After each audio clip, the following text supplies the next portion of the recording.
अखिल भूमंडलीय सर्व शिरोमणि मुनि समाज के संस्थापक आदि मुनीश्वर योगेश्वर सदगुरुदेव शिव मुनि महाराज की जय।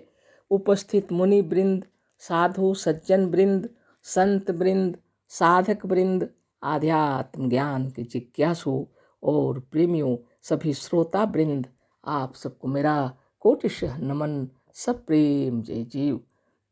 तो आध्यात्मिक चर्चा चल रही है और हम लोग आत्मबल, मनोबल और इच्छा शक्ति ग्रंथ से चर्चा कर रहे हैं। सदगुरुदेव शिव मुनि महाराज रचित है यह, है ना। और इसमें आत्मा और मन द्वारा उत्पत्ति, स्थिति और संहार इस पर लिखे हैं गुरुदेव। ये अध्याय 9 है ना। और हम लोग को मालूम हुआ कि चेतन जो है स्वतंत्र होता है ना। उसी में आगे पढ़ रहे हैं। इसे आप प्रत्यक्ष देख रहे हैं कि चेतन प्राणियों का आना जाना और रहना उनके मन और इच्छा पर निर्भर है। आप कहेंगे कि नहीं, हमारा नौकर तो हमारे मन के अनुसार आता जाता है, पर यह ठीक नहीं है। नौकर ने आपकी नौकरी अपने मन से की है और जब आप उससे अनुचित काम लेते हैं जिसे वह बिल्कुल नहीं पसंद करता तो नौकरी छोड़ देता है। संसार के सारे मनुष्य जो कुछ कर रहे हैं उसे अपने मन से कर रहे हैं। सब अपने कर्मों का फल है। अतः अपने जन्म और मृत्यु के कारण भी हम स्वयं हैं। आप स्वयं जब तक मरना नहीं चाहेंगे तब तक संसार की कोई शक्ति आपको मार नहीं सकती। हमारा रचा हुआ ग्रंथ शरीर से अमर होने का उपाय और इस वर्तमान ग्रंथ का नित्य थोड़ा थोड़ा विचार के साथ पवित्र होकर पाठ करने से आयु, आरोग्य, आत्मबल और मनोबल खूब बढ़ेगा और विचार तथा नियम के साथ पाठ करने वाला मनुष्य जीवन मुक्त और आनंद स्वरूप हो जाएगा। सदगुरुदेव शिव मुनि महाराज की जय। बहुत सुंदर तरीके से सदगुरुदेव हम लोगों को बतला रहे हैं कि चेतन की महिमा अपार है ना। जड़ तो उसके अधीन है, लेकिन चेतन को कोई अपने वश में नहीं कर सकता। तो सदगुरुदेव बोल रहे हैं कि अपनी इच्छा से चेतन आना जाना करते हैं। तो हम लोग सोच सकते हैं, सदगुरु कह रहे हैं कि आप तो कहेंगे नौकर हमारी इच्छा से आना जाना करता है, तो सदगुरुदेव कह रहे हैं अपनी इच्छा से नौकरी कर रहा है, वह अपनी इच्छा से कोई काम कर रहे हैं। कोई जब उनको ज़्यादा सताएंगे, परेशान करेंगे तो नौकर छोड़ के चला जाएगा, है ना। इसलिए ये जो आत्मा की जो शक्ति है, स्वाधीन स्वतंत्र होना स्वाभाविक रूप से है। लेकिन करीब करीब जो ज़्यादा बलवान होते हैं वो छोटे प्राणियों को कष्ट देते हैं, मनुष्य हो या कोई जीव जंतु, है ना। ये एक अलग बात है। लेकिन वास्तव में अपनी इच्छानुसार मनुष्य या जीव जंतु अपनी इच्छानुसार मुक्त होकर चलते फिरते हैं, है ना। और सदगुरुदेव हम लोगों को यह बतला रहे हैं कि अच्छे विचार से नित्य दिन जीवन जीना चाहिए। और अगर अपने आप को अच्छा से रखना है तो गुरु का साधन जो बतलाए हैं अवश्य करना चाहिए। साथ ही शरीर से अमर होने का उपाय ग्रंथ को पढ़ना चाहिए।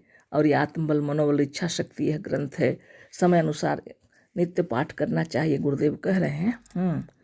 जिससे हमारा आत्मबल, मनोबल और विचार शक्ति बहुत पुष्ट होने के कारण हम उत्तम कोटि के अपने साधक बन जाएंगे, स्वरूपस्थ हो जाएंगे और आनंद स्वरूप होकर जीवन मुक्त हो जाएंगे, है ना। तो जीवन मुक्त का मतलब है इसी जीवन में ब्रह्म ज्ञान प्राप्त हो जाएगा हम लोगों को, है ना। और जीवन मुक्त हो जाते हैं।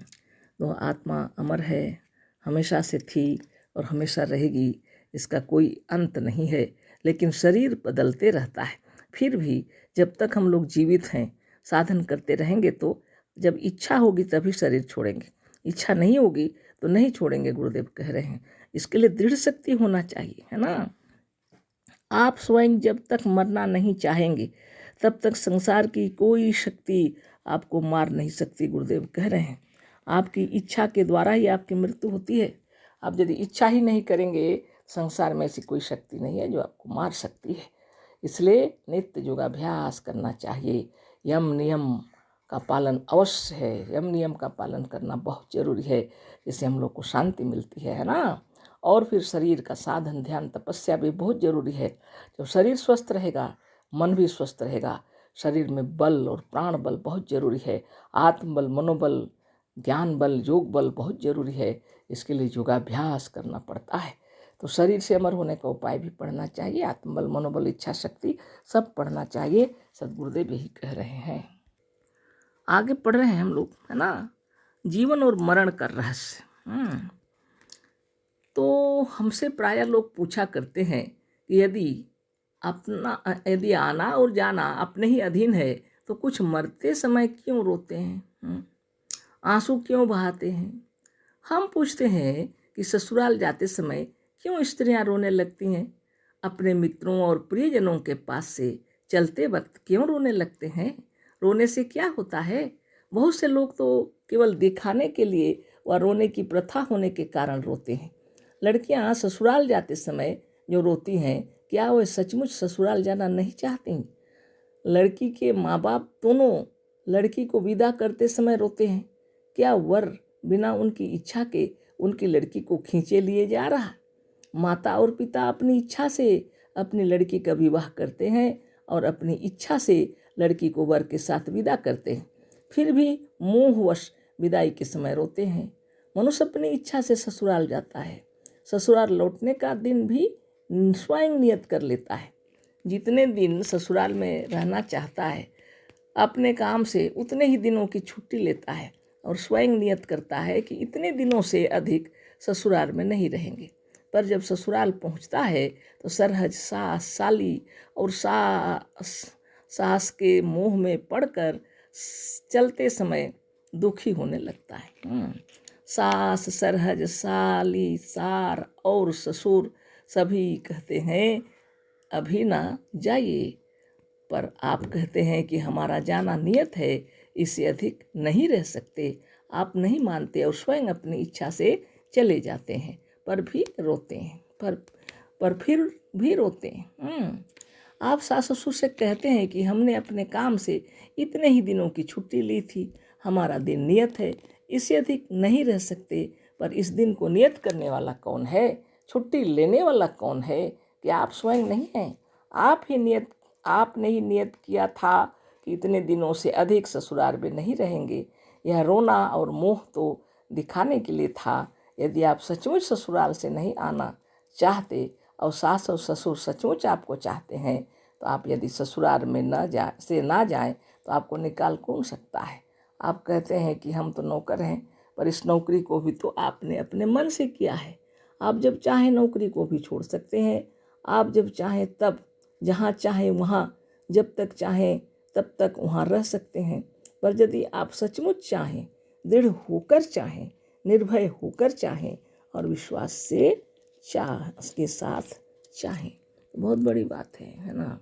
तो सद्गुरुदेव की कृपा से यह ज्ञान हो गया हम लोगों को।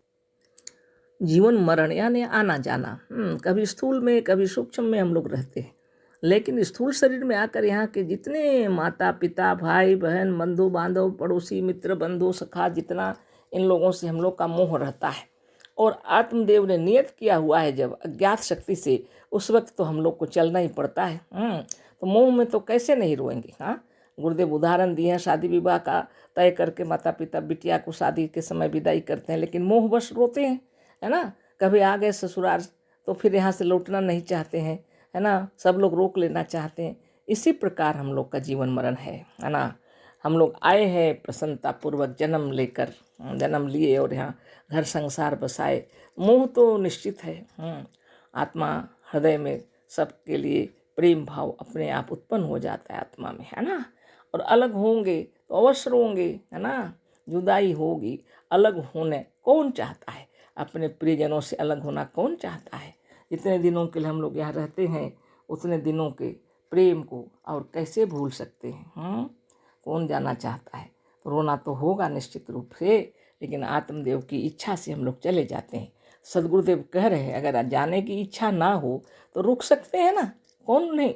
कौन जैसे ससुराल में अगर जाने की इच्छा ना हो तो रुक सकते हैं। अगर सचमुच वो भी रोकना चाहते हैं तो रुक सकते हैं। तो किसी विषय में दृढ़ संकल्प होना चाहिए। नौकरी भी छोड़ सकते हैं, लेकिन अगर दृढ़ संकल्प नहीं है तो नहीं छोड़ सकते हैं। तो हर चीज़ के लिए दृढ़ संकल्प होना चाहिए। आप जब तक चाहें शांति से स्थूल शरीर में रह सकते हैं, लेकिन इसके लिए शरीर स्वस्थ रहना बहुत ज़रूरी है। शरीर अगर स्वस्थ रहेगा तो आप स्थूल शरीर में जब तक चाहें रह सकते हैं। इसके लिए ही योगाभ्यास करना है। आपका अगर व्यवहार अच्छा है, अपने परिवारजन आपको बहुत प्यार करते हैं, तो आपको रहने की इच्छा होगी, नहीं तो ऊब जाएंगे तो रहेंगे कैसे? ज़बरदस्ती कौन रहता है ना। नौकर को भी अगर हम लोग कष्ट देंगे तो उसकी इच्छा विरुद्ध कभी नहीं रहेंगे। उसी प्रकार ससुराल में भी हम लोग ज़बरदस्ती नहीं रुक सकते। और हम मतलब ससुराल में तो स्त्रियाँ तो रहेंगी ही, लेकिन मेरे ख्याल से जब कोई वर आते हैं अपने ससुराल तो वो लौट जाते हैं फिर, है ना। तो कहने का मतलब अपने घर में अपना रहना अपना प्रेम से, और फिर उससे भी अधिक है आत्मदेव अपनी इच्छा से जो नियत किए हैं इतने दिनों के बाद हम लौट जाएंगे, तो वह तो लौटेंगे ही, है ना। लेकिन चाहें तो उसको बढ़ा सकते हैं। इसके लिए नित्य योगाभ्यास करना चाहिए। अंतरात्मा से आपकी इच्छा अगर सही है, आप जीना चाहते हैं तो जी सकते हैं। आपको मारने वाला कोई दूसरा नहीं है, आपको जिलाने वाला मारने वाला आप स्वयं हैं। तो कल फिर इस पर चर्चा होगी। अशेष धन्यवाद, कोटिशः नमन, सब प्रेम, जय जीव। सद्गुरुदेव शिव मुनि महाराज की जय।